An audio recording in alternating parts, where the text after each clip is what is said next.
A heartfelt thanks to the musicians from the Silk Road for sharing their joyful and thought-provoking music with us this evening. We've heard from so many voices tonight, voices from around the world, with messages and chromatic scales and half-note scales that may be unfamiliar to the ear. The names of the musical selections might also describe our work. Build a House, one of the songs you just heard, was as it was titled, or perhaps after the devastating floods, fires, and hurricanes of 2022, maybe it should better be called Rebuild Our House. And the haunting Eclat coloré exhorts us to persevere on our journey, despite what often may seem like overwhelming odds against our success. I love one of the verses that says, to hold up the light when the night is troubled with storm. That is what we do. So this music, whether of Bach, Beethoven, or Silk Road, strikes a note of hope. It's an important counter-narrative, I think, to the received idea that we hear daily in the news, that we're doomed to suffer a state of fear and uncertainty that then fosters a permanent state of war that in turn justifies perpetual nuclear weapons development. And in parallel, a continued destruction of our planetary home that's leading to ever more powerful climate catastrophes. But we're not powerless. As physicians, Ruth and I are on a daily basis about saving lives.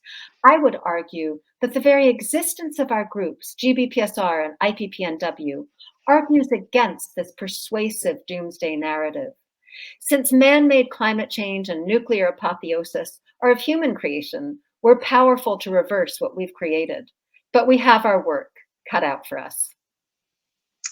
There's a growing international movement of medical students, young doctors, and youth who are demanding a different future. They want peace, cooperation, sustainability, human security, and health for everyone, and reject the doomsday narrative of nuclear and climate catastrophe. For hundreds of thousands of years, we've shown that we can coexist in harmony with our planet, and we can do this again. We don't lack the means to address these challenges, we lack the political will. And that's where our groups come in. We serve to magnify the voices of communities most affected by these catastrophes, many of whom are our patients. And we find that the answers are there in these stories from the bedside. We only need to listen. So our work at GBPSR and at IPPNW is more urgent than ever. Your donation makes our work possible, and we ask, if you haven't given, that you consider a donation on this event so that we can continue to advocate for these critical issues. The world does bend towards justice, as Dr. Basu said, but only if we're there to make it happen. And that brings us to the end of our program this evening. I would like to close by again thanking our honorees, Professors Lily Shaw, Alan Robach, and Brian Toon. We would also like to thank our 2022 Honorary Committee, our Planning Committee members who've worked for many months to organize this fantastic event tonight, and tremendous gratitude for the tireless work of our GBPSR and IPPNW staff, Anna Baker, Michael Christ, and Molly McGinty. To our sponsors, and to the LSO and Silk Road ensembles for providing this music for healing, music that illuminates our message.